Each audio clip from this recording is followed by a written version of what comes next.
부처님의 제자를 비롯해서 아라한을 비롯한 많은 이들의 수기가 전해지는데, 이제 사리불 수기가 이제 비유품에서 첫 번째 나오는 수기의 내용이라고 보시면 됩니다.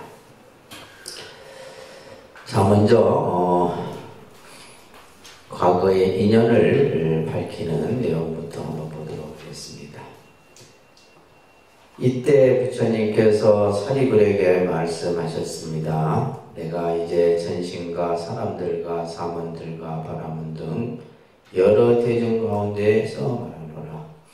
내가 아주 오랜 옛적에 이만옥 부처님의 초소에서 최상의 도를 위하여 그대들을 항상 교화하였고, 그대들도 캄캄한 밤중에 있으면서 나를 따라 배웠느니라. 나는 방편으로서 그대들을 인도하여 나의 교법 중에서 새롭게 태어나게 하였느니라. 사리불이여, 내가 일찍이 그대로 하여금 불도 이루기를 뜻과 소원을 세우하였는데, 그대는 모두 잊어버리고 스스로 생각하기를 이미 열반을 얻었다고 하였느니라.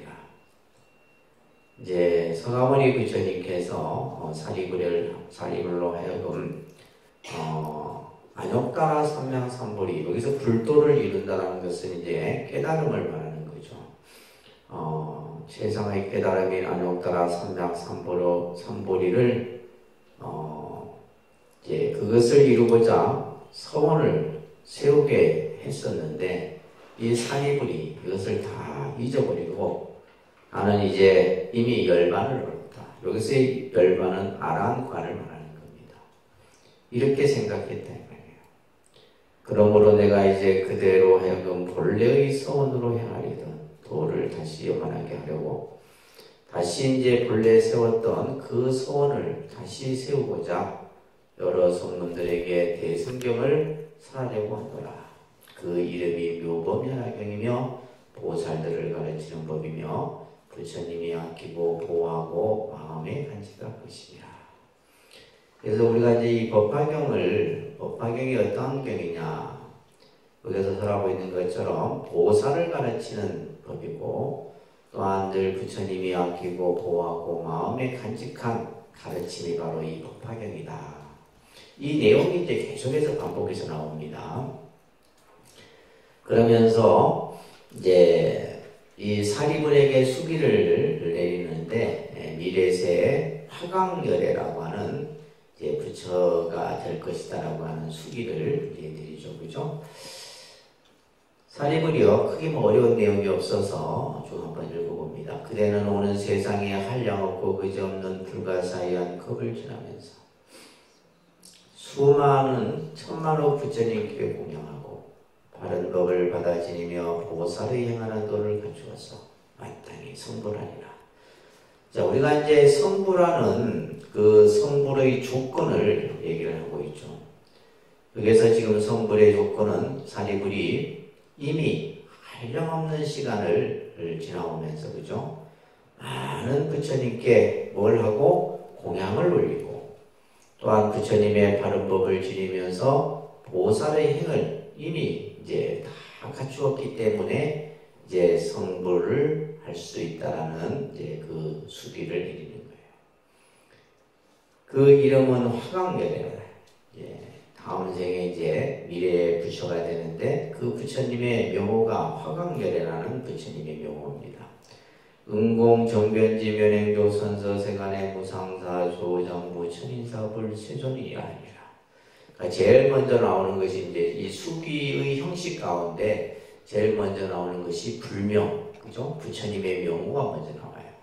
그래서 사리불에게는 화강열애라고 하는 이제 부처님의 명호가 이제 주어지는 겁니다. 그 세 개의 이름, 이제 국토를 말하는 거죠, 그죠? 나라의 이름은 국토인데 이구라는 세계, 이구, 때를 여인, 일체 오염되지 않는 그러한 청정한 이구라는 세계라 하리라. 그리고 이제 그 세계에 대한 설명이 나와요. 그 국토가 어떠한 모습으로 어떤 세계로 이루어져 있는가에 대한 설명이 나오는데, 그러니까 이 법화경은 이런 내용들이 굉장히 많이 나온다라는 거예요.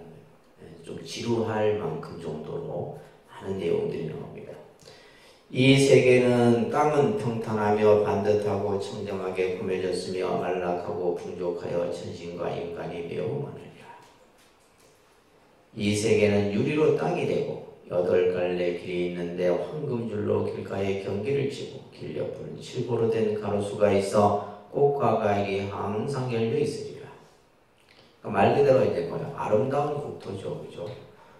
유리로 되어 있고 그 주변에 꽃과 나무와 그죠? 온갖 과실수들이 열려 있는 그런 세계를 지금 이야기합니다. 그러면서 화강결에 또한 삼성법으로서 이 국토의 중생들을 교화하리라. 사리부리여 그 부처님이 출현하는 때가 나쁜 세상은 아니지만 본래의 선으로 삼성법을 설할 것이니라.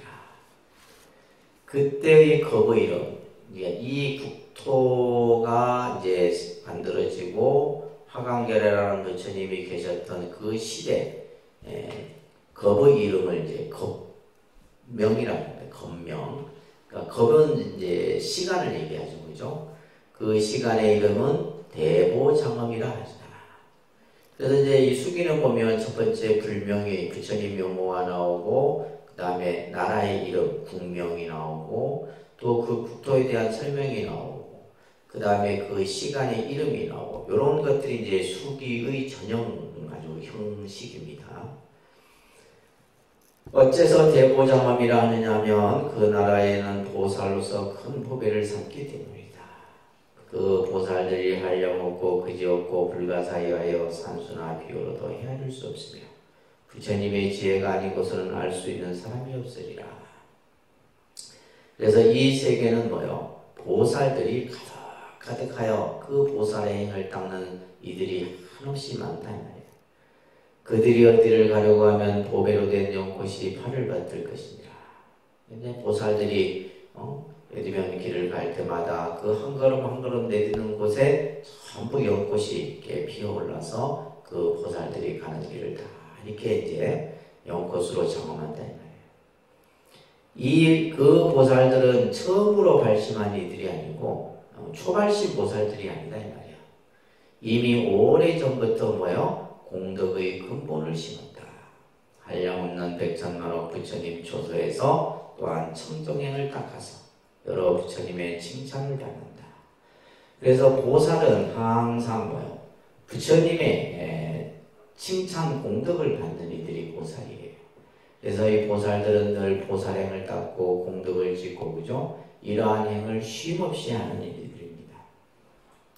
그들은 항상 부처님의 지혜를 닦아 큰 신통을 갖추었고 온갖 제법의 이치를 잘 알아 순수하고 소박하여 정직하여 거짓이 없으며 뜻이 견고하니 이러한 보살들이 그 국토에 가득 차다니. 이렇게 이제 수행과 그죠?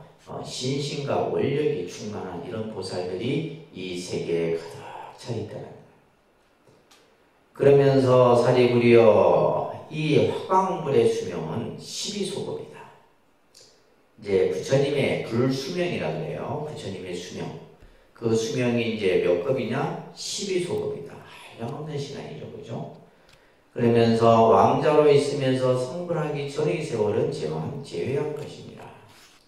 그 나라의 백성들은 수명은 8소급이고 화강열애가 20소급을 지나고만 견만보살에게 세상의 깨달음에 대한 수기를 주면서 여러 비구들에게 말하기를 이 견만보살이 이 다음에 부처가 되리니 이름을 화족 안행열애라 아라삼맥 삼불타라리라. 그 부처님의 국토도 또한 이와 같으리라고 하리라. 사리부리의 화광불이 열반한 뒤에 정법이 세상에 머무는 것은 32소급이고 부처님의 바른법이 이 화광부처님의 바른법이 머무는 시간이 32소급이고 상법 또한 역시 32소급을 머물 것이다. 자, 지금 이제 이 수기의 이런 형식을 보시게 되면 우리가 가지고 있는 생각으로는 헤아릴 수 없는 지금 설명들이죠, 그죠? 그래서 서가모니 부처님께서 사리불에게 다음 생에 화광불의 이제 그러한 부처님으로 태어날 것이다. 부처가 될 것이다 수비를 내리면서 그 세계에 또 그 국토에 대해서 또 그 국토에 있는 이들이 주로 큰 신신과 원력을 가진 보살들이고, 그죠? 또 그 국토에 머무는 시간들, 그 중생이 머무는 시간들 이렇게 자세하게 설하고 있는 겁니다. 그래서 이게 이제 일반적인 수기의 그러한 형식이에요. 자, 다시 이제 앞에 했던 것을 개성으로 다시 밝힙니다. 자, 합장하고 같이 합송합니다. 일성묘법 연화경 비유품제 삼인이라 이때 세종께서 이 뜻을 거듭하려고 계속 말씀하셨습니다. 사리부리 미래 세상에서 성불하여 큰 지혜를 갖추면 그 이름은 화강열애이고 한량 없는 중생들을 제도하리라. 무수한 부처님께 공양하면서 보살 행가 10가지인가 온갖 공덕 갖추어서 세상에 돌 정득하리라. 한량 없는 법을 지나서 대보장 법이 되면 세계의 이름은 이구라. 정정하여 더러움이 없느니라. 유리로 땅이 되었고 황금줄로 길가에 졌으며 질고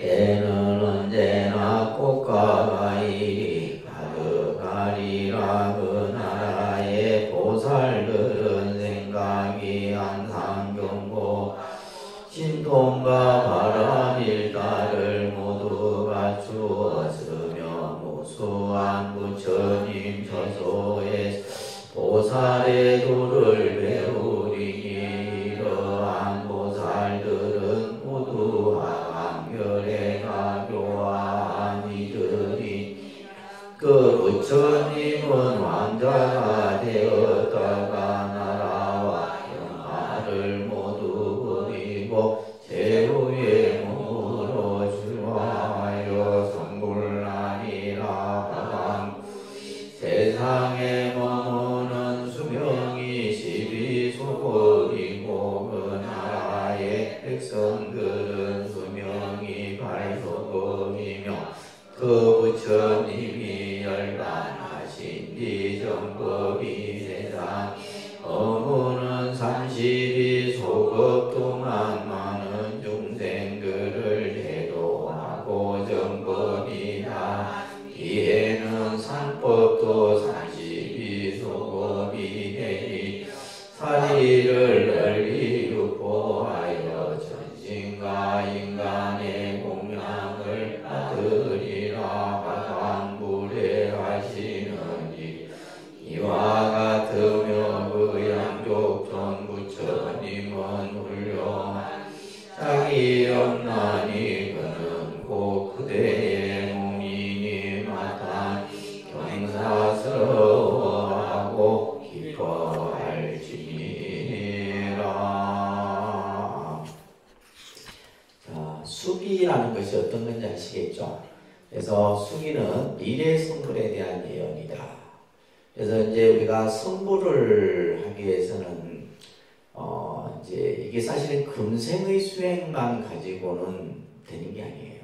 실제 이제 서가모니 부처님도 예를 들면 우리와 같이 인간 세상에 인도의 그죠 카필라 나라에 태어나서 왕자로서 그 지위를 버리고 출가해서 6년의 고행 끝에 깨달음을 이루셨다. 이게 우리가 알고 있는 일반적인 생각인데, 이미 서가모니 부처님은 뭐요? 과거에 이미 오랜 시간 동안 한생 한생이 아니에요. 수억급의 시간 동안에 보살행을 닦고 성금공덕을 짓고 그리고 나서 또 깨달음을 이루고 또 그 다음 생에 또 몸을 받아서 또 성불하고 이런 것들을 오랜 시간 거듭했다는 거예요.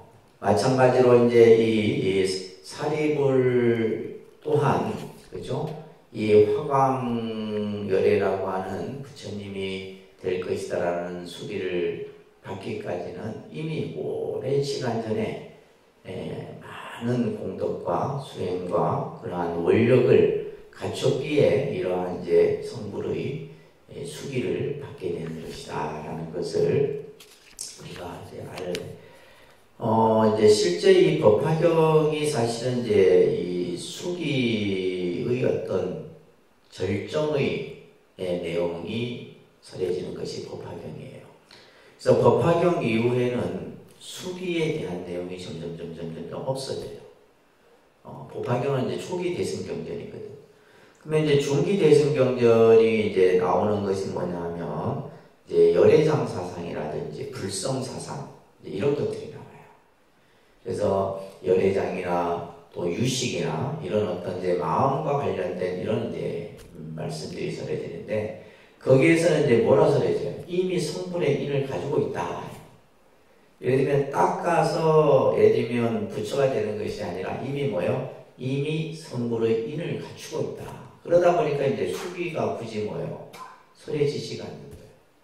그래서 이제 뭐 화엄경에서도 이제 수기에 대한 내용이 나오고 하지만은 그래서 초기 대승 경전까지는 이제 수기의 내용이 굉장히 경전마다 많이 나오는데 그 이후에 이제 그죠?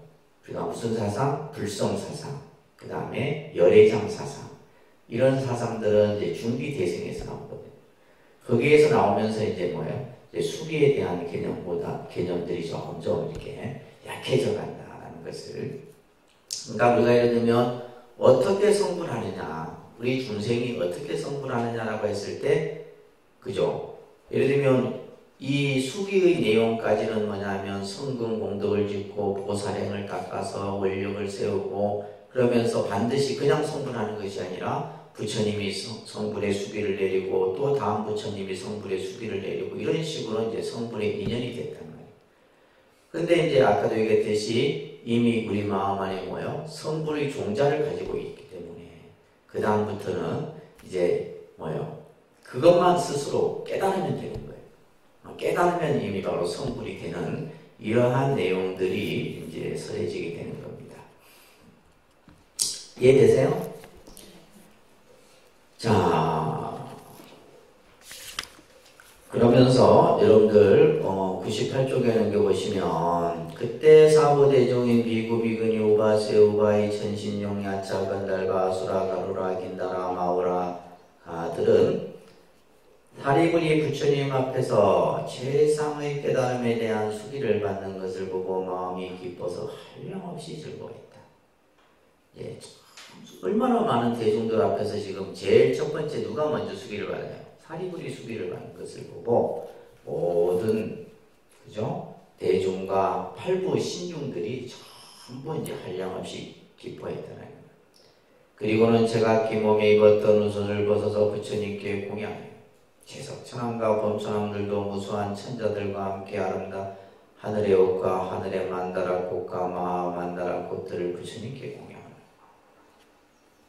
뿌려놓은 하늘의 옷들은 호응에 머물러서 저절로 빙글빙글 돌며 백천만 가지 하늘의 풍악은 호응 중에서 한꺼번에 연주하며 하늘의 꽃들은 피 내리듯 하면서 이렇게 말합니다. 부처님께서 일정에 바라나에서 처음으로 법륜을 굴리시더니 이제 또 세상의 가장 큰 법륜을 굴리시도다. 이렇게 지금 이제 그래서 서가모니 부처님께서 바라나시 녹야원에서 그죠? 최초로 초전 법륜의 가르침을 설하시고서는 지금 이 영축삼 그죠? 마가다구 영축삼 중에서 또 한 번 이 법화경을 설함으로써 우리들에게 최상의 그러한 가르침을 설하심을 다 환히 찬탄하는 이런. 그래서 우리가 이제 실제 여러분들이 여기 보시게 되면 하늘의 신들도 공양을 올리고 하늘에서 많은 꽃비가 내리고 그죠? 또 풍악이 울리고 이런 것들이 전부 공양이에요. 공양입니다. 근데 이 공양은 언제 이 공양의 마음들이 이루어져요? 이 법화경을 보면 우리 마음이 화려할 때 공양이 이루어지는 겁니다. 내가 부처님에 대한 공덕과 부처님에 대한 그러한 감사함이 일어날 때 공양이 이루어지는 거예요. 이게 중요한 얘기입니다. 그래서 여러분들이 늘 일상 신앙생활 속에서 공양을 올리지만은 그 공양은 뭐예요? 내 마음속에 환희와 또 부처님에 대한 큰 공덕의 생각이 깃들어졌을 때 공양이 올려져요. 공양이든 또 무슨 공양이든 초공양이든 근데 이제 우리는 지금 공양에 대한 생각 자체가 지금 잘못돼 있는 무슨 날에 올린다 생각 무슨 날에 그러니까 이것이 이제 너무 이제 우리가 살고 있는 우리 사회가 물질주의화되고 모든 것을 자기의 어떤 인식의 주관에서 모든 것을 생각하기 때문에 부처님께 올리는 공양은 그죠? 정말 부처님에 대한 공덕, 부처님에 대한 그 은혜 이런 것들을 생각함으로 인해서 올리는 공양이 되어야 돼요.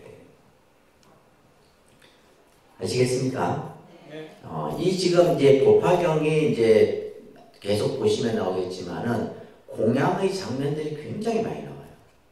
이 법화경이. 그래서 법화경이 보면 부처님의 공덕을 찬탄하고 예배하고 공양하고 환희하고 이런 어떤 신앙적 요소들이 이 법화경 속에서 굉장히 중요한 그 요소로서 나타나고 있습니다.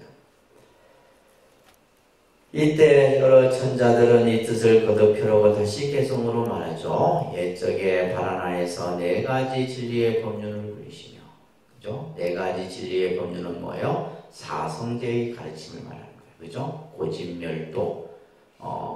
실제 이제 이 사성제의 가르침이 불교 교리를 모든 교리가 이 사성제 안에 다 포섭된다. 이렇게 이제 말할 정도로 이 사성제의 가르침이 중요하죠. 그죠? 또한 모든 법이 5가지 쌓임의 생멸함을 말씀하시더니 다시 말해서 뭐예요? 5가지 쌓임이라는 것은 색수삼행식이 뭐예요? 공하다라는 거예요. 그래서 온 개공, 이제 반야의 공을 얘기하는 거예요. 이제는 다시 또한 가장 묘하고 가장 높은 큰 법륜을 굴리시니 이 법은 매우 깊고 뭐하여 믿을 사람이 많지 않으리라. 너무 이 법화경에서 살아오고 있는 내용들이 우리 중생의 입장에서는 믿을 수 없는 내용들이에요. 예를 들면 여러분들이 과연 이 수기의 내용을 믿습니까? 이 쉽지 않은 거예요. 우리가 가지고 있는 생각. 그래서 여기서도 말한 것처럼 이 법은 매우 깊고 묘하여 믿을 사람이 많지 않으리라. 우리는 예전부터 세존의 말씀을 자주 들었지만 이렇게 깊고도 묘한 가장 높은 법은 듣지 못하였네. 세존께서 이러한 법을 말씀하시니 우리들도 모두 따라 기뻐합니다. 큰 지혜 사리불이 이제 세존의 수기를 받으니 우리들도 사리불과 같이 반드시 부처를 이루어 모든 세간에서 가장 존귀하고 가장 높으리라. 그 옆에 있던 사리불이 수기를 받는 모습을 보고 다른 모두가 다 그냥 환희하고 감격해서 나도 또한 사리불과 같이 그죠? 반드시 깨달음을 이루어서 가장 높은 불세존이 될 것이다. 부처님의 도는 불가사의 하거늘 부처님의 그 가르침은 우리가 생각할 수 없는 그러한 일들이 많죠. 그죠? 불가사의한 것이다. 그렇지만 방편으로 알맞게 맞추어 말씀하시니 내가 가진 복덕의 업과 이 세상과 지난 세상에서 부처님을 칭견한 공덕을 모두 부처님의 그 깨달음, 도에 회양하려 합니다. 지금 이제 누가 얘기하냐면 하늘의 신들이 이제 이렇게 이 수기의 장면을 보고 찬탄을 합니다. 자, 100페이지 같이 읽습니다. 이때 사리불이 부처님께 말씀드렸습니다. 세존이시여 저는 이제 다시는 의심이 없으며 친히 부처님 세상의 깨달음에 대한 수기를 받았습니다. 그러나 마음이 자유자재하여진 여기 1200 사람들은 맨날 배우는 처지에 있을 적에 부처님께서 항상 나의 법은 나고 늙고 병들고 죽는 이를 떠나서 구경에는 열반에 이르리라고 하셨습니다. 오늘 여기 아직 배우는 이들 다 배운 이들도 제각기 나라는 견해와 있다 없다 견해를 떠나서 열반을 얻었노라 합니다. 지금 세존 앞에서 일찍 듣지 못했던 말씀을 듣고는 의욕에 빠졌습니다. 거룩하신 세존이시여 건대 사부 대중들을 그 인연을 말씀하시어 음원과 해안을 버리게 하여 주십시오.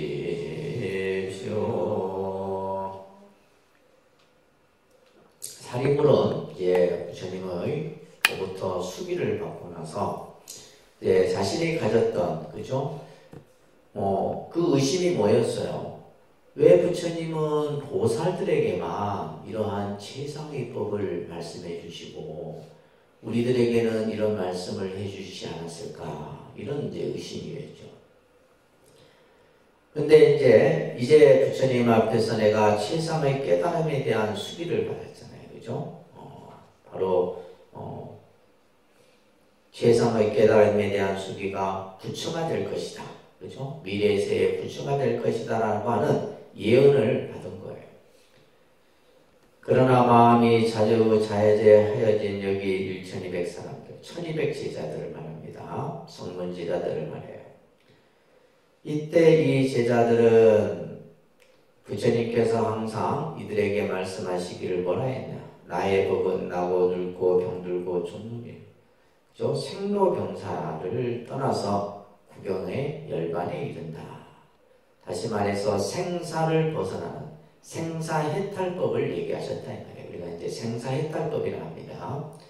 이러한 생사해탈법을 늘 말씀하셨는데 그렇기 때문에 오늘 여기 아직 배우는 이들 유학이라고 그랬죠. 그죠? 아직 배움이 남아있는 이들과 다 배운 이들 무학 이들은 제각기 전부 나라는 견해와 있다 없다라는 견해를 떠나서 스스로 각기 열반을 얻었다. 이제 내가 이제는 번뇌로부터 벗어났다. 이런 이제 자기 자신의 어떤 그런 깨달음을 얻었다라고 생각에 이제 다 가지고 있는 거예요. 근데 지금 이제 세존 앞에서 이런 일찍이 듣지 못했던 말씀을 듣고는 다 모두 의심이 생긴 거예요. 이게 뭐 어떤 의심이에요? 너희들이 깨달음은 완전한 깨달음이 아니다. 너희들이 깨달았다고 하는 깨달음은 아직 뭐예요? 성문, 영각의 깨달음이지. 아직 뭐예요? 이거는 이제 소승의 어떤 견해를 벗어나지 못한 깨달음이다.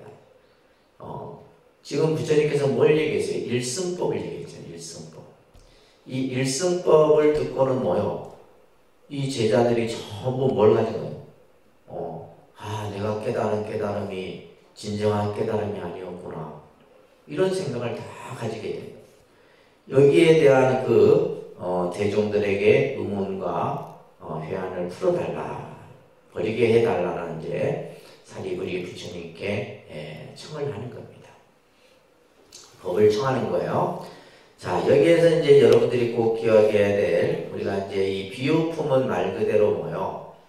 부처님께서 법을 선함에 있어서 그 청법을 하는 이들에게 아주 쉽게 설명을 하도록 하는 비유의 내용이 나오는데, 이 비유품의 첫 번째 비유가 삼계 화택의 비유입니다. 무슨 비유요? 삼계 화택의 비유가 이제 설해지는데, 자, 여러분들 그 부교재를 보시면 여기에서는 7가지 비유가 설해진다고 그랬어요. 그죠? 비유의 내용이 굉장히 중요합니다. 이 법화경에서는 이 비유가 중요한 내용인데요. 자, 62쪽에 보시게 되면 그래서 법화치류라고 합니다. 그러니까 법화치류. 법화경에서는 7가지 비유의 내용이 나옵니다. 그죠? 7가지 비유가 나오는데, 네, 첫 번째가 이제 3개 화택의 비유예요. 3개 화택의 비유인데, 62쪽에 보시게 되면, 이 화택의 비유는 삼거 화택의 비유라고도 하는데, 부처님이 사리불에게 수기를 한 후, 사리불의 간청에 의하여 이제 다시 비유로서 다시 이제 뜻을 설하고 있죠. 자, 여기에서 그냥 하나의 이거는 설화의 형태로 비유로서 이제 들은 거예요. 이제 나이 많은 장자가 있었는데 단 하나의 문이 있는 이제 들어가는 문이 딱 하나에 출입하는 문이. 근데 집은 대저택에 있는 집이었고 많은 하인들과 같이 살았죠. 그의 저택은 아주 낡았는데 하루는 불이 났어요. 불이 나갖고 그냥 그 집안에 있던 사람들이 이제 불을 끌 생각을 안 하고 다 도망을 갑니다. 도망을 이리저리 도망을 가고 있는데 그 장자의 그 아이들, 자녀들은 집안에서 노는 하고 불이 났다는 소리에도 정신을 노는데 정신이 팔려갖고 도망을 가지 못하고 있는 거예요. 이때 장자가 한 생각을 해냅니다. 즉 아이들이 평소에 갖고 싶어 했던 수레를 이제 얘기를 해서 아이들이 불타는 집에서 빨리 나오도록 해야 되겠다 해서 여기에서 지금 양거, 녹고, 우거라는 세 수레가 이제 비유로 설명되죠, 그죠? 그래서 양거, 녹고, 우거. 자, 이 수레가 있으니 너희들 빨리 이거 사줄 테니 너희들 빨리 나와라. 이 말을 듣고 아이들은 그 불타는 집으로부터 나오게 되죠. 문 밖에는 수레가 없었기 때문에 아이들이 아버지에게 아니 수레를 사준다 해놓고 왜 안 사줍니까? 이렇게 하는 거예요. 그러자 아버지는 뭐요? 양거, 녹고, 우거가 아닌 대배국어를 이제 사주는 거예요. 그래서 양거, 녹고, 우거는 삼성을 비유하는 겁니다. 성문, 영각, 보살. 근데 이 대배국어는 뭐예요? 일불성을 얘기하는 거예요. 그래서 여기에서 이제 우리가 이 본문에서 나오지만은 삼계는 안락함이 없으니 마치 불타는 집과 같다. 삼계 화택이다. 우리가 사는 이 중생 세계는 마치 불타고 있는 집과 같아요. 근데 우리는 지금 불타고 있는 줄 알아요? 몰라요? 모르고 있는 거예요. 불이 활활 타고 있는데 우리는 이 속에서 그냥 우리가 가지고 있는 뭐요? 오용락에 빠져서 오용락의 즐거움에 빠져서 불타고 있는 줄 모르는 거다. 그러니 무엇 괴로움이 충만하였으니 심히 두려울 따름이다. 지금 이 삼계는 나의 유이며 그 중에 중생은 모두 나의 아들이다. 라는 이제 요 구절이 우리가 이제 본문에서 나오게 됩니다. 자, 여기에서 중요한 것은 이 지금 장자는 누굴 비유하냐면 부처님을 비유하는 거예요. 서가모니 부처님이 장자고 대저택은 바로 미욕의 세계, 우리 중생의 세계를 말하는 거예요. 그리고 이제 이 미혹의 세계에서는 뭐요? 그죠? 우리가 말하는 생로병사, 우비고뇌, 아니다, 생로병사, 우비고뇌. 우는 근심, 비는 슬퍼하고, 고는 그죠? 괴로워하고, 내는 우리가 막 그냥 마음이 그냥 편안하지 못하고 막 번뇌로운 그런 마음의 상태를 말하는 거예요. 이것에 괴로워하는 거고 이 아이들은 누굴 비유를 하냐면 우리 중생을 비유하는 거예요. 그래서 양거롭고 우거 즉 삼성의 가르침을 설하여 아이들을 불타는 집으로 나오게 해서 마지막에는 대배국어를 통해서 일불승으로 향하게 하는 이제 비유가 바로 이 삼계 화택의 비유예요. 자, 그런 내용인데 이제 우리가 본문을 보면서 한번 살펴보도록 하겠습니다. 자, 먼저 한 달을 한번 같이 읽어볼까요? 이때에 부처님께서 사리불에게 말씀하셨습니다. 내가 먼저 말하지 않았던가. 부처님 세조는 각가지 인연과 비유와 이야기와 방편으로 법을 설하는 모두 세상의 깨달음을 위한 것이라고 말하지 않았느냐. 이 온갖 설법이 모두 보살들을 교화하기 위한 것이니라. 그러므로 사리불이여 이제 다시 비유를 들어서 이치를 밝히니라. 모든 지혜 있는 사람들은 비유로서 이해할 수 있으리라. 부처님께서는 우리 중생들에게 중생들을 깨우치기 위해서 각가지 여러 가지 방편을 쓰시는데 그 방편이 바로 이제 인연과 비유와 때로는 이야기 이런 어떤 방편으로서 법을 설한다 이 말이에요. 그러면서 이러한 설법들이 모두 최상의 깨달음, 다시 말해서 안욕따라 삼명삼보리예요. 최상의 깨달음은 뭐다? 안욕따라 삼명삼보리를 위한 것이라고 내가 너희들에게 말하지 않았느냐. 오로지 이 최상의 깨달음을 설하기 위하여 때로는 인연을 설하고 비유를 설하고 이야기를 설하고 하는 것이다 이 말이에요. 근데 이 온갖 설법이 다 어떤 것을 위한 거다? 보살들을 교화하기 위한 것이다. 그래서 우리가 묘법연화경은 보살을 가르치는 법이다 이렇게 얘기했잖아요. 그죠? 자, 이제 이 비유를 이제 설하는 겁니다. 그러면서 지혜 있는 사람들은 비유로서도 충분히 이해할 수 있을 것이다.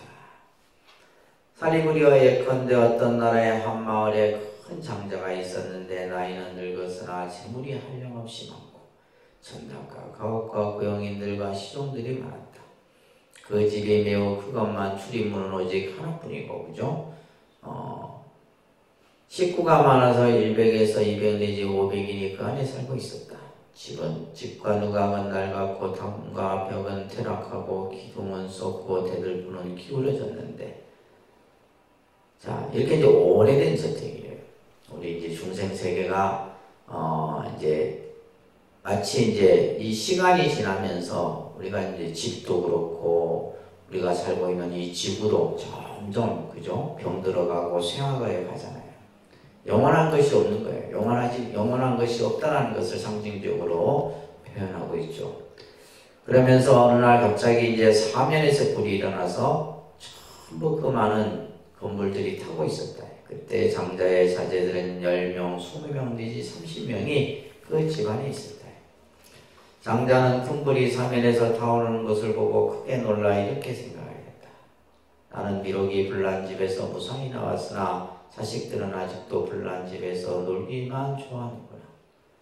불이 난 것을 알지 못하고 놀라지도 않고 두려워하지도 않는구나.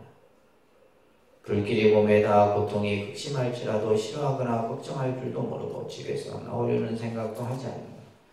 그러니까 이제 이 아이들은 불이 난 집 안에서 그냥 노는데 정신이 팔려서, 다시 말해서 우리들이 이제 이 사바세계를 뭐냐면 화택이라 그래요. 삼계 화택 이런 표현을 씁니다. 그래서 중생이 사는 세계, 특히 이제 우리가 삼계라면 욕계, 색계, 무색계 이렇게 얘기하죠, 그죠? 근데 욕계, 색계, 무색계. 그래서 욕계는 욕망의 세계예요. 욕망으로 이루어진 세계를 욕계라고. 색계는 물질로 이루어진 세계를 말해요. 무색계는 정신으로 이루어진 세계를 이제 무색계라는데, 이제 이 3계가 마치 뭐와 같느냐? 불타는 집과 같다. 근데 우리는 이제 그 불타는 집 안에 있으면서도 불이 타고 있는 줄 모르는 거예요. 마치 이 아이들이 큰 불난 집에 있으면서 노는데 정신이 팔려 있는 것 같은 거예요. 사리부리여 장자는 또 이렇게 생각했다. 나에게는 힘이 있으니 옷을 담는 바구니나 책상 같은 데 아이들을 앉혀서 들고 나오리라. 하다가 다시 생각하기를, 근데 이 집에는 출입문이 하나뿐이고 또 좁은데 저 아이들은 어리고 천이 없어. 장난치고 노는 데만 정신이 팔렸으니 혹시 데리고 나오다가 그죠? 떨어지기도 하면 불이 될 것이다. 내가 마땅히 무섭고 두려운 일을 말하되 이 집이 한창 불에 타고 있으니 지금 빨리 나와서 불이 타지 않게 하라고 하리라 하였니라. 그렇게 생각한 대로 여러 아이들에게 너희들은 빨리 나오라고 이렇게 얘기를 했는데, 아버지가 딱하고 불쌍한 생각으로 아무리 타일러도 아이들은 장난치고 놀기만. 이제 그냥 불 타고 있으니 빨리 나오라 해도 아이들은 이제 정신없이 노는 데만 정신이 팔리는. 그러자 아버지의 말을 들으려 하지도 않고 놀라지도 않고 두려운 마음도 없어서 전혀 나오려는 생각조차 없었다. 더구나 불이 무엇인지 집이 무엇인지 어떤 것이 손실인지도 모르고 동서로 쫓아다니며 장난치고 놀면서 아버지를 그냥 쳐다볼 뿐이었다. 이때 장자가 또 이런 생각을 합니다.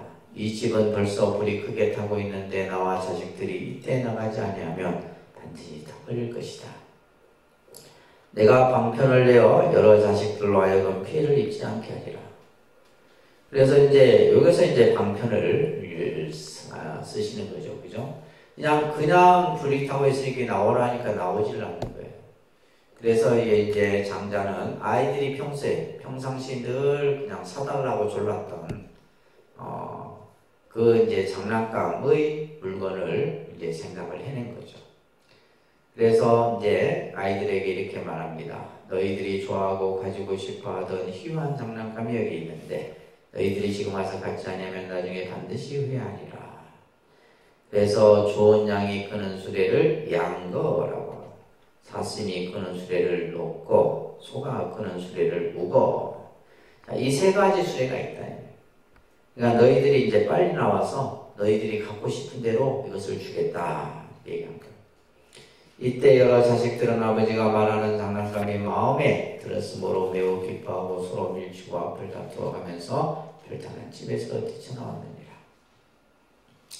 이때 장자는 여러 자식들이 무사히 나와 내 거리에 땅에 앉아 아무런 거리낄 것이 없는 것을 보고는 마음이 태평하고 기쁨이 하려. 아이들이 이제 집은 다 타고 없어졌지만 그 불타는 집에서 그래도 다치지 않고 모두 이제 나왔으니 아버지의 마음은 한량없이 기뻤대. 이때 여러 아이들이 아버지에게 말합니다. 아버지께서 아까 주신다고 하신 장난감 양이 끄는 수레, 사슴이 끄는 수레, 소가 끄는 수레를 지금 주세요. 주십시오. 사리부리여 그때 장자는 아이들에게 다 같이 큰 수레를 하나씩 나누어 주었느니라. 그 수레는 높고 크고 여러 가지 보배로 꾸몄으며 돌아가면서 난간을 두르고 사면에 풍경을 드러내요. 또 그 위에는 일산을 폈으며 휘장까지 쳤는데 모두 진귀한 보배로 장식되고 곳곳에 보배줄을 얽혀서 떨어뜨리고 꽃과 영락을 드리웠으며 포근한 자리를 겹겹이 깔고 붉은 빛 보료를 놓았느니라. 흰소를 메웠는데 피부 빛깔이 깨끗하고 살이 쳤으며 이제 대배부거 그죠? 이제 이 양거 놓고 우거가 아닌 이 이제 장자는 정말 아주 최상으로 장엄된 이제 대배부거를 이들에게 준 거예요. 자, 무슨 까닭인가 하면 이 장자는 재물이 한량이 없어서 창고마다 가득 차서 넘쳐났으므로 이렇게 생각했다.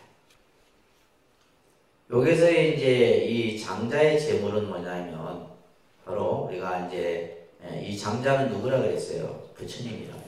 부처님이 가지고 계신 복덕이에요. 부처님이 가지고 계신 이 복덕을 중생들에게 다 나눠주는 겁니다. 그러니까 여러분들이 우리가 이제 흔히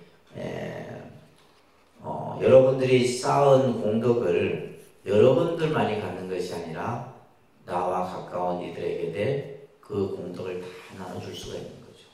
그래서 부처님은 자신의 그러한 공덕을 중생들에게 전부 회양을 하죠. 여기에서도 마찬가지예요. 이 넘쳐나는 재물들을 이 아이들에게 다 주려고 했던 겁니다. 그래서 나에게 재물이 한량이 없으니 변변치 못한 수레를 아이들에게 줄 것이 아니라 이 어린 아이들이 모두 다 내 자식들이니 누구를 치우치게 사랑할 것이 아니며 나에게도 이러한 칠보로 만든 큰 수레가 그 수요를 알 수 없으니 마땅히 평등한 마음으로 골고루 나눠주요. 그래서 부처님은 중생에게 나누어주는 그죠? 무량한 공덕을 평등하게 똑같이 모든 중생에게 나눠줍니다. 예를 들면 누구는 더 이쁘다고 더 많이 주고 못났다고 덜 주고 하는 것이 아니라 부처님은 똑같이 모든 이들에게 똑같이 이 자신의 그러한 공덕을 복과 지혜를 나눠주는 겁니다. 그 얘기가 이 안에 지금 담겨 있는 거예요. 그 모든 것에는 차별이 있을 수 없다. 평등하게 중생들에게 복과 지혜를 나눠주는 거예요. 왜냐하면 내가 이런 수레를 온 나라 사람들에게 모두 나누어 주더라도 모자라지 아니할 것이며, 그래서 부처님의 복과 지혜는 한량이 없다 그래요. 부처님이 중생에게 그 복과 지혜는 부처님이 수행과 공덕으로 갖춰진 복과 지혜인데 그 복과 지혜가 아무리 써도 한량이 없다고 얘기를 하는 겁니다. 하물며 내 자식들이겠는가? 모든 이들에게도 나눠주는데 내 자식들에게도 주지 못할 것이 뭐 있겠느냐예요. 이때 모든 자식들이 각각 큰 수레를 타고 전에 없던 즐거움을 얻었으므로 본래 바라던 것은 아니었느니라. 사리부리여, 그대는 어떻게 생각합니까? 이 장자가 여러 자식들에게 훌륭한 법의 수레를 똑같이 준 것을 허망한 일이라고 생각하느냐. 이제 부처님이 이 지금 장자와 아이들의 이 수레와 관련된 이 얘기를 하고 나서 이 장자가 이 수레를 준 것이 잘못된 일이냐 이렇게 이제 사리불에게 묻는 거예요. 그죠? 허망한 일이라고 생각하느냐. 그러자 사리불이 말합니다. 아닙니다. 세존이시여, 이 장자가 여러 자식들로 하여금 화제를 명쾌하고 목숨만 보존하게 하더라도 허망한 것이 아니다. 그 까닭은 목숨만 보존한 것도 이미 훌륭한 장난감을 얻은 것인데 하물며 방편으로 그 불난집에서 구제한 것이겠습니까? 세존이시여, 만일 이 장자가 가장 작은 수레 하나도 주지 아니하였다 해도 허망하다고 할 수 없다. 그러니까 예를 들면 그냥 불난집에서 구제한 것만 해도 너무나 훌륭한 일이다. 또 그렇다고 이제 수레를 주지 않아도 그건 잘못된 일이 아니다. 이렇게 이제 사리불이 얘기를 하는 거예요. 그 이유는 이 장자가 처음에 생각하기를 내가 방편으로서 이 아이들을 불난집에서 나오게 하리라고 한 것입니다. 이러한 인연으로 허망하다 할 수 없는데 하물며 장자가 자기의 재물이 한량없음을 알고 자식들을 풍요롭게 하려고 똑같이 큰 수레를 준 것이겠습니까? 부처님께서 사리불에게 말합니다. 이제 사리불의 대답을 듣고는 부처님이 뭐라고요? 훌륭하다. 참으로 그대의 말과 같다. 이러면서 이제 이 6번의 내용이 뭐냐면 이것을 합유라고 합니다. 합유. 이제 경전을 다시 이제 비유를 지금 쭉 했잖아요. 그죠? 3개 화택의 비유를 설하고 나서 그 비유를 가지고 또 다시 이제 한 번 더 비유의 뜻을 푸는 내용이에요. 합유라고 해요. 합유. 그래서 이것은 뭐냐면 비유와 또한 그 비유의 뜻을 함께 설하는 내용입니다. 자, 뭐 22단락 한번 같이 독송합니다. 사리부리여 열애도 그와 같아서 모든 세상 사람들의 아버지로서 온갖 두려움과 세태와 고뇌 근심 걱정과 무명과 어둠이 영원히 다하여 남음이 없게 하느니라 하랴. 시견과 힘과 두려움이 없음을 모두 성취하고 근심 동안 인가지의 힘이 있느니라.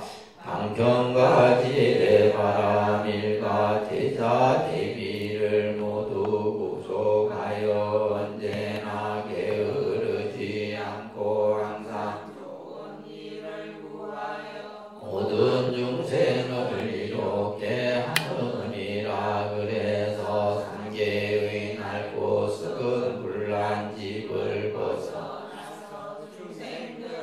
하고 늙고 병들고 죽고 근심하고 슬퍼하고 괴로워하고 어리석고 우매 삼독의 불을 제거하고 그들을 교화하여 최상의 깨달음을 얻게 하려는 것이니라. 이제 부처님께서 사리부리여 열애도 그와 같다 이 말이에요. 그래서 열애도 그와 같다라는 것은 뭐예요? 불타는 집에서 장자가 아이들을 구제한 것과 같이 모든 세상 사람들의 아버지로서 바로 모든 중생의 아버지다. 누가? 부처님은. 부처님은 모든 중생의 아버지다. 온갖 두려움과 쇠퇴와 고뇌와 근심 걱정 무명과 어두움이 영원히 다하여 남음이 없게 하느니라. 그래서 바로 부처님은 중생들이 겪는 이와 같은 여러 가지 어려움의 문제들을 다 해결해 주신다 이 말이에요. 마치 뭐요? 아버지가 아들의 근심 걱정과 두려움과 불안을 없게 해주듯이 열애 또한 뭐다? 중생의 아버지로서 중생들이 겪게 되는 여러 가지 고통과 그러한 불안들을 전부 해결해 준다. 이제 이게 어떻게 보면 굉장히 중요한 신앙적 요소입니다. 이 법화경이 왜 이제 그 신앙적 요소가 두드러지게 강조가 됐냐면 바로 이제 뭐냐면 열애는 중생의 아버지다 이런 이제 표현들이 계속 나와요. 그래서부터 열애는 뭐다? 중생의 아버지다. 그러니까 우리는 이제 예전에는 열애는 중생을 올바른 길을 인도하는 스승이다. 스승의 개념하고 아버지의 개념은 다릅니다. 우리가 이제 삼계도사 이렇게 있잖아요. 그죠? 중생들을 잘 올바른 길로 인도해주는 스승의 개념하고 아버지의 개념은 달라요. 아버지는 좀 더 나하고 뭐예요? 밀접한 관계죠. 그죠? 부모 자식의 관계는 밀접한 관계다 이 말이에요. 단지 이제 스승은 뭐냐면 올바른 길을 인도해주는 제3자의 적 관점이라면 이 부자 관계는 뭐냐면 이거는 제일 가까운 관계잖아요. 그래서 이 열애는 중생의 아버지다 이런 표현들이 계속 나와요. 열애는 중생의 아버지다. 그러니까 우리가 이제 기독교 신앙이 왜 이제 그 신앙적 요소가 강하냐면, 맞아. 하나님은 뭐예요? 그죠? 우리 아버지 하나님이라고 합니다. 아버지 하나님. 우리 아버지 하나님. 이런 표현을 씁니다. 그죠? 그러니까 뭐냐면, 하나님이 다 모든 것을 들어주시는 거예요. 내 문제를 모두 다 해결해 주시고, 내가 가지고 있는 모든 어려움도 능히 아버지 하나님이 해결해 주신다. 이렇게 표현합니다. 근데 이제 이 법화경이 나오기 전까지는 그냥 부처님은 우리를 그냥 올바른 길로 인도해주고, 우리의 어리석음을 깨우쳐주고, 이렇게만 설명했대. 근데 이제 법화경이 나오면서 뭐요? 중생의 아버지다. 그래서 모든 것을 다 해결해 주시는 거예요. 그것을 해결할 수 있는 것은 결국 이 열에는 뭐요? 한량없는 지견의 힘과 두려움이 없음을 다 사무소회라고 해서 부처님이 4가지 두려움이 없는 것을 다 성취하신 겁니다. 모든 것을 다 이루신 분입니다. 또한 큰 신통의 힘과, 그죠? 이것을 이제 우리가 예를 들면 육신통이라 하잖아요. 육신통. 부처님은 6가지 큰 신통의 힘을 성취하시고 반야의 지혜의 힘을 또한 갖추신 분입니다. 그러니까 이 표현을 보고 여러분들 뭘 느끼세요? 말 그대로 전지전능하신 분이다. 이렇게 느끼셔야 됩니다. 아시겠어요? 그냥 글만 읽어갖고 되는 게 아니고, 이 법화경은 부처님을 전지전능하신 그 이상의 존재로 만들고 있는 거예요. 하나님은 잽도 안 돼. 이게 대하면 실제로 그 정도로 이 법화경은 부처님을 완전히 뭐예요? 절대화시켜 놓습니다. 이게 이제 대승불교가 들어오면서 아주 그 어떤 특징 중에 하나가 뭐냐면, 기존의 부처님을 바라보는 관점이 대승불교에 와서는 완전히 달라져요. 지금 여러분들이 생각하는 부처님의 그러한 모습으로 만든 가장 큰 경전이 이 법화경이에요. 부처님을 뭐 해놔요? 전지전능한 절대자로서 만들어요. 왜냐하면 그냥 우리는 뭐요? 아버지가 다 해주는 거예요. 아버지가 다 해줘. 내가 어려움에 처해도 뭐요? 아버지가 나를 다 구제해주고, 내가 필요로 하는 거 아버지가 다 해결해주고. 여러분들은 뭐요? 그냥 아버지만 믿으면 돼. 여기서 중요한 거는 믿어야 되는 거예요. 그러니까 예를 들면 안 믿고 안 따르고 하면 돼요, 안 돼요? 안 되는 거예요. 믿고 따라야지. 이 조건이 뭐냐면 믿고 따라야 된다는 거예요. 이게 이제 이 종교 신앙에서 제일 중요한 부분이거든요. 믿고 따라야 되는 거예요. 그랬을 때 아버지가 가지고 계신 능력으로, 그래서 이제 이 법화경이 성경의 신약 성서와 굉장히 유사하다고 얘기하는 부분들이 이런 부분들이에요. 다른 어떤 경전은 부처님을 중생의 아버지다, 중생은 나의 아들이다, 이런 표현이 그렇게 많지 안 나옵니다. 많이 안 나오는데 유일하게 법화경이 이런 강조들을 많이 해요. 그래서 우리가 이제 삼계도사 사생자부 하잖아요. 이제 예불문 첫 구절이 서가모니 부처님께 예경하는데, 그 서가모니 부처님을 삼계도사이시고 사생의 자부이시다. 사생은 뭐예요? 중생들이 태어나는 그 4가지 모습의 세계를 말하는데, 자비로운 아버지다 이렇게 나오잖아요. 사생자부. 자, 그래서 부처님은 이러한 불가사의한 힘을 가지고 계시는 거예요.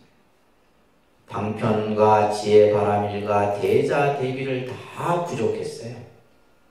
그래서 늘 언제나 게으르지 않고 좋은 일을 구하여 중생을 이롭게 합니다. 여기서 중요한 말은 부처님은 언제나 중생들을 늘 이롭게 하시는 분이다. 중생을 예를 들면 뭐 해하고 그러진 그런 분이 아니다. 오로지 모든 중생들. 그렇잖아요. 우리가 부모는 자식을 늘 걱정하고 늘 뭐 사고가 날까 다칠까 늘 걱정하잖아요. 여러분들 그죠?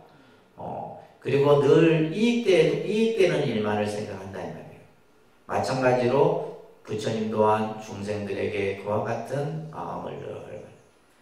그래서 삼계의 낡고 썩은 불난집을 벗어나서 중생들의 나고 늙고 병들고 죽고 근심하고 슬퍼하고 괴로워하고 어리석고 우매한 삼독의 불을 지어, 그죠? 이 사고와 4가지 괴로움과 중생들의 그러한 괴로움의 감정들과 탐진치 삼독과 이런 것들을 전부 제도하고 중생들을 전부 교화해서 최상의 깨달음을 얻게 하려는 것이냐. 요 지금 22번이 굉장히 중요한 내용입니다. 한 5분 쉬었할게요. 107쪽 23번 보시면, 나고 늙고 병들고 죽고 근심하고 슬퍼하고 괴로워하는 불에 타며 또 5가지 욕망. 그래서 실제 우리가 서가모니 부처님께서 출가를 결심하게 됐던 근본 요인도 바로 뭐요? 중생의 괴로움의 문제, 중생의 현실적 문제를 해결하기 위한 거고, 결국 깨달음을 이룸으로써 그 괴로움을 푸는 고리를 해결하신 거고, 그러면서 49년 동안 중생들을 만나고 중생들을 제도하고 교화하면서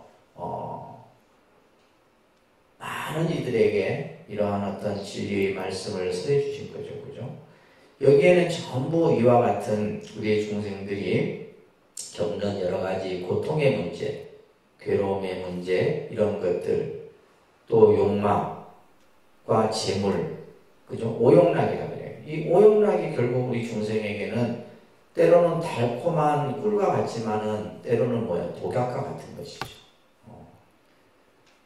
그러한 것들로 인해서 가지가지 고통을 받는 것을 보았느니라. 중생들이. 그러니까 우리가 살고 있는 현실의 삶 자체가 괴로움이라는 거예요. 괴로움.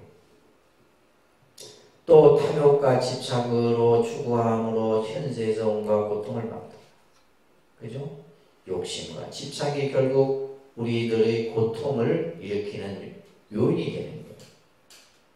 그렇게 받다가 또 나중에는 지옥 축생하기에 사막도의 괴로움을 받기도 하고, 그러다가 어쩌다가 천사나 인간에 나더라도 빈궁하며 피곤하고 괴로워.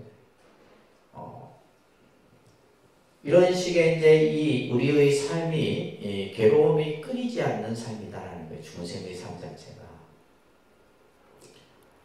자, 그러면서 사랑하는 사람과 떠나는 괴로움, 이것을 애별이고라 한다 그랬어요. 그죠? 사랑하는 사람과 떠나는 괴로움.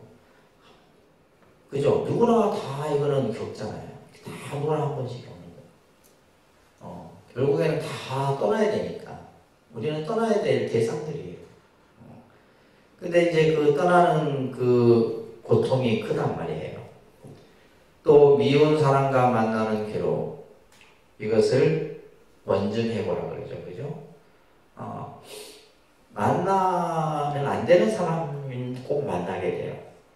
이게 이제 우리가 살다 보면 미운 사람도 있고 좋은 사람도 있고 있는데, 그래서 이제 부처님께서 뭐라 하셨냐면, 사랑하는 사람을 만들지 말라. 사랑하는 사람은 못 만나서 괴롭고, 미운 사람을 만나지 말라. 만들지 말라. 미운 사람은 만나서 괴롭다. 법구경에 말씀이 있어요.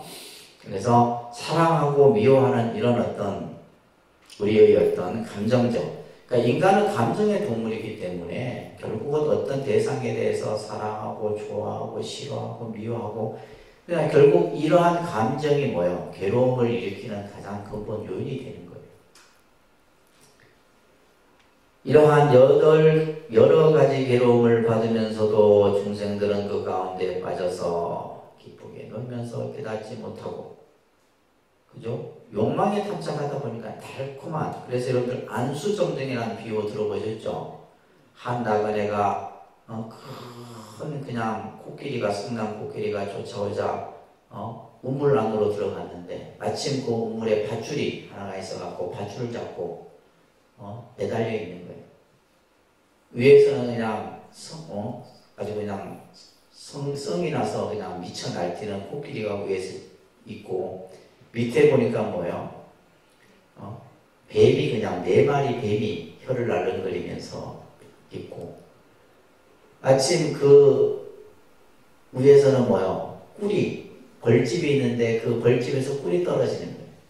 그걸 받아먹고 있다 보니까 뭐예요? 자기가 처한 현실을 잊어버리고 있어요.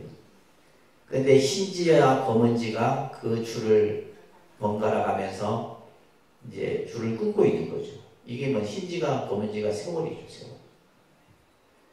그런 어떤 위급한 상황인데도 그 달콤한 꿀에 그냥 취해갖고 자기의 처지를 잊어버리고, 이 누굴 말하고? 중생을 말하는 거예요. 그러면서 깨닫지도 못하고 알지도 못함으로 놀라지도 않고 무서워하지도 않고 싫어할 줄도 모르고 벗어날 것을 구하지도 않는다. 이 삼계라는 불타는 집에서 동서로 왔다 갔다 하면서 그러한 큰 고통을 만나고도 근심하지 않음을 보았다. 그죠? 그래도 그냥 우리는 이생이 좋은 거예요. 그죠? 중생 입장에서는. 그죠? 사리부리여 부처님이 이런 것을 보고는 이렇게 생각했다. 그러니까 나는 중생의 아버지가 되었으니 마땅히 그 고통에서 건져내어 한량없고 그지없는 부처님의 지혜와 낙을 주어 즐겁게 놀게 하리라. 자, 부처님께서는 바로 내가 중생의 아버지가 돼요. 그죠? 중생의 아버지가 되어서 그 고통받는 이들을 고통에서 건져내요. 그들로 하여금 부처님의 지혜와 그죠? 안락의 그 즐거움을 주게 하리라. 사리부리여 열애는 또 이렇게 생각하였느니라. 내가 만일 신통의 힘과 지혜의 힘만 쓰고 방편을 버려 중생들에게 열애의 지경과 힘과 두려움 없음을 찬탄하며 이 중생들은 이것으로는 제도하지 못하리라. 그러니까 이제 중생을 제도하는 데 있어서 제일 중요한 게 방편의 힘이에요. 그러니까 신통만 갖고는 안 된다 이 말이에요. 또 지혜만 갖고도 안 된다. 뭐가 있어야 돼요? 그죠? 방편의 힘이 있어야 돼요. 왜냐하면 이 중생들은 나고 늙고 병들고 죽고 근심하고 슬퍼하고 괴로움을 면치 못하여 삼계라는 불타는 집에서 타게 될 것이니 어떻게 부처님의 지혜를 이해할 수 있겠는가? 사리부리여 마치 저 장자가 자신에게 큰 힘이 있지만 그것을 쓰지 아니하고 은근하게 방편으로서 여러 자식들을 불타는 집에서 건져낸 뒤에 훌륭한 법의 큰 수레를 준 것과 같이 열애도 그와 같아서 비록 힘과 두려움 없음이 있지만은 쓰지 아니하리라. 다시 말해서 부처님이 가지고 계신 신통의 힘이나 여러 가지 불가사의한 힘이 있지만 그죠? 그것보다는 오히려 뭐요? 중생의 근기에 맞춰서 근기에 따라 방편으로서 중생을 제도할 것이다. 이렇게 지금 얘기를 하는 거예요.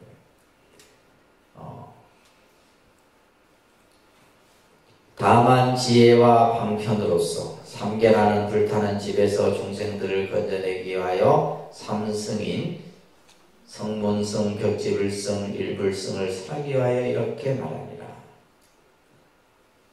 따라합니다. 너희들은 이 삼계라는 불이 붙은 집에 있기를 좋아하지 말며 변변치 않은 물질, 소리, 냄새, 맛, 감촉을 탐하지 말라.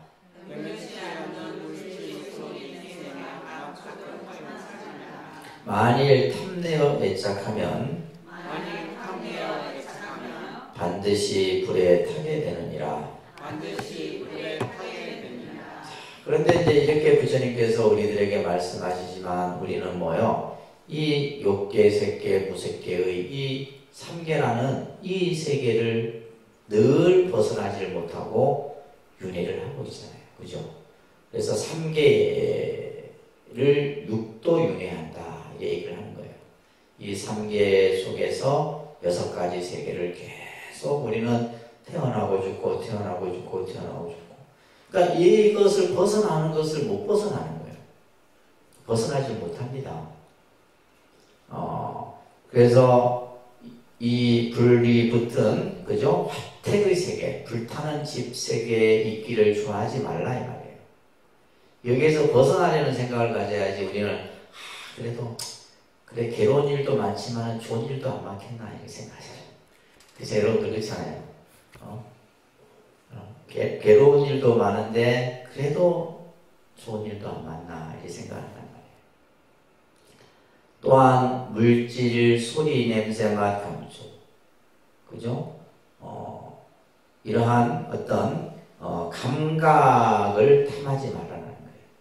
감각 오감을 얘기하죠. 그죠?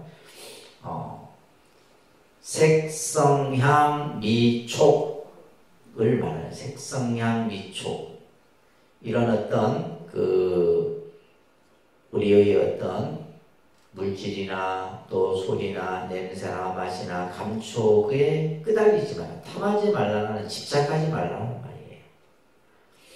근데 만약에 우리가 이제 이러한 어떤 감각에 애착을 하게 되면 반드시 불에 타게 된다는 거예요. 그대들이 이 삼계에서 빨리 나오면 마땅히 삼승인 성문성 벽지불성 일불성을 얻으리라. 내가 지금 그대들에게 이 일을 책임지고 보존하나니. 부처님이 바로 이것에 대해서 책임을 지고 보존한다. 보존하는 게 쉬운 게 아니다 이 말이에요. 부처님이 이것을 확실히 책임지고 보존한다 이 말씀을 하고 계시잖아요. 절대 허망하지 아니하리라 이렇게 이야기를 하십니다. 내가 지금 너희들에게 빈말하는 게 아니다 이 말이에요. 책임지고 보존을 할 것이니 그대들은 어떻게 하라? 부지런히 정진하라고 하였느니라. 열애는 이와 같은 방편으로 중생들을 달래어 나오게 하시고 또 말씀하셨다. 그대들은 이런 줄을 마땅히 알라. 이 삼승의 법은 다 성인들이 칭찬하는 바로서 자유자재하며 속박이 없고 의지하여 구할 것이 없나니 이 삼승에 오르면 셈이 없는 오군, 오력, 칠각지, 팔종도, 선정의 달, 삼매 등을 스스로 즐기면서 한량없이 편안하고 즐거움을 얻게 돼요. 이건 이제 보통 이제 37조도품이라고 해요. 이것을 교리적으로. 그래서 이제 우리가 이러한 수행을 통해서 결국은 뭐예요? 영원한 열반, 편안하고 즐거움을 얻을 수 있다는 얘기예요. 사리부리여 만약 어떤 중생이 안으로 지혜가 있으면서 부처님의 세존의 법을 듣고 믿으며 부지런히 정진하여 삼계에서 빨리 벗어나려고 스스로 열반을 구하면 이는 성문승이라 하느니라.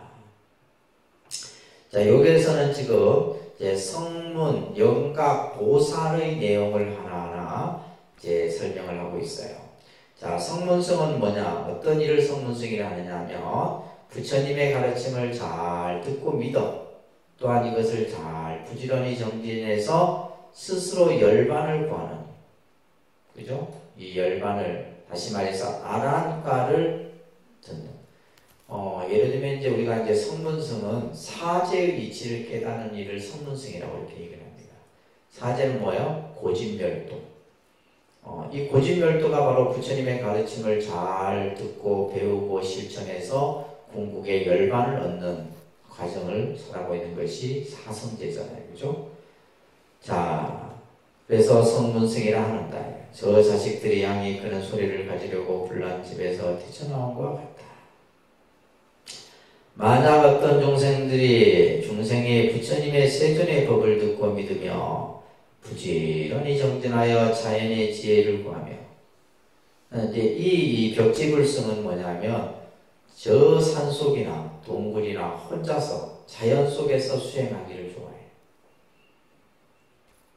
그러면서 혼자 있기를 좋아해요. 여럿이 수행하는 걸 좋아하지 않습니다.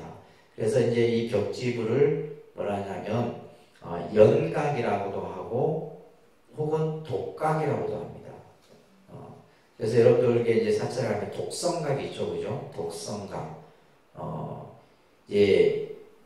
그러한 이제 분들이 바로 이 벽지불승이에요. 연각승이라고 합니다. 그래서 이들은 이제 혼자 있기를 좋아하고 고요한 곳을 즐기며 모든 법의 인연을 깊이 알며, 바로 12인연이죠. 그래서 모든 법의 인연을 깊이 한다는 것은 연기의 이치를 알면 이는 뭐다? 벽지불승이라 한다. 벽지불승. 그래서 성문승은 어떤 이들을 성문승이라 하고 벽지불승은 어떤 이들을 벽지불승이라 하는 구체적인 내용이 지금 내용에서 설명되고 있는 겁니다. 저 자식들이 사슴이 이끄는 수레를 가지려고 불난 집에서 뛰쳐나온 것 같다. 그래서 성문승은 양거, 그죠? 벽지불승은 녹거, 사슴이 이끄는 수레를 비유한 거예요. 만약에 어떤 중생이 부처님 세존의 법을 듣고 믿으며 부지런히 정진하여 온갖 지혜와 부처님의 지혜와 자연의 지혜와 스스로 깨달은 지혜와 열애의 지경과 힘과 두려움 없음을 구하고 한량없는 중생을 가엾이 여겨 안락하게 하며 또한 천신과 인간 사람들을 이롭게 하여 모든 사람을 제도하면 이는 대승보살이라고 하느니라. 대승보살, 보살은 뭐냐면 항상 중생을 이롭게 하고 부처님의 지혜를 통해서 중생을 제도하고자 하는 이들이 바로 뭐예요? 보살이에요. 보살. 그래서 대승보살이란다. 대승. 앞에다가 대승이라는 말은 뭐냐면 모든 이들을 다 제도하기 때문에 대승이라는 말을 씁니다. 소승은 뭐냐면 혼자 사는 거. 그죠? 혼자 사는. 대승은 이제 모든 이들을 다 제도하기 때문에 대승보살이라 한다. 또한 이 대승법을 구하기 때문에 그 이름을 또한 뭐다? 마살이라고 한다. 마살을 이제 대사라고 이렇게 번역을 하는데 보살을 좀 더 이렇게 조칭하는 표현이 보살, 마살 이렇게 같이 붙이죠. 그죠? 그래서 마살은 바로 대승법을 구하는 이들을 또한 그 이름을 마살이라고 합니다. 그래서 우리가 보살, 마살은 뭐예요? 부처님의 지혜를 바탕으로 해서 모든 중생을 제도하고 또한 대승법을 닦아 실천하는 이들을 보살, 마살이라고 한다. 그래서 우리가 예를 들면 이제 논문을 쓸 때 성문성이 뭐고 영각성이 뭐고 보살성이 뭐냐 했을 때 요 내용의 이제 구조를 인용해서 쓰는 거예요. 왜냐하면 그러니까 경문에서 가장 정확하게 이제 밝히고 있는 내용이잖아요. 저 자식들이 소가 끄는 수레를 가지려고 불난집에서 모았다. 그래서 성문성은 양거, 그죠? 양이 끄는 수레. 벽지불성은 그죠? 사슴이 끄는 수레 놓고, 그 다음에 보살성은 그죠? 소가 끄는 수레 우거 이렇게 기억을 하시기 바랍니다. 사리부리와 마치 저 장자가 여러 자식들이 불난집에서 무사히 나와 두려움이 없는 곳에 이르렀음을 보고 자기의 재산이 한량없음을 생각하여 모든 자식들에게 평등하게 큰 수레를 준 것과 같이 열애도 그와 같으리라. 여기서의 재산은 바로 이 아버지가 쌓은 공덕을 말하는 거예요. 네. 다시 말해 우리가 이제 재물은 복이잖아요. 복전이잖아요. 제복이 그 제복을 중생들에게 전부 나눠주는 겁니다. 모든 중생의 아버지로서 한량없는 억천 중생이 불교의 문으로서 삼계의 꾀에서 벗어나와 무섭고 험한 길에서 열반을 얻은 것을 보고는 너희께서 생각하기를 나는 한량없고 그지없는 지혜의 힘과 두려움 없는 부처님의 법의 창고를 가졌는데 법의 창고 그죠? 부처님의 그것을 법장이라고 해요. 법장이라고. 부처님의 그 모든 지혜와 공덕과 그러한 부처님이 가지고 계신 모든 것이 이 창고 안에 다 갖춰져 있단 말이에요. 이 중생들은 모두 나의 아들이니 평등하게 대승을 줄 것이요. 어떤 사람이라도 홀로 열반을 얻게 하지는 아니하고 모두가 열애의 열반을 얻게 하리라. 그죠? 중생들로 하여금 그냥 소승의 열반을 얻게 하지 않고 대승의 열반을 얻도록 하겠다 이 말이에요. 이 삼계를 벗어난 중생들에게 부처님의 선정과 해탈의 장난감을 주었으니 모두 한 모양 한 종류로서 성인들의 칭찬하는 바라 청정하고 미묘하며 제일가는 즐거움을 내었느니라. 다리부리어 저 장자가 처음에 세 가지 수레로 자식들을 달래어 나오게 하고 그 뒤에 보물로 장엄하고 편안한 제일가는 큰 수레를 주었으나 거기서 제일가는 큰 수레는 뭐요? 대배구거라고 그러죠. 큰 흰 소의 수레인데 이게 이제 일불승을 얘기하는 겁니다.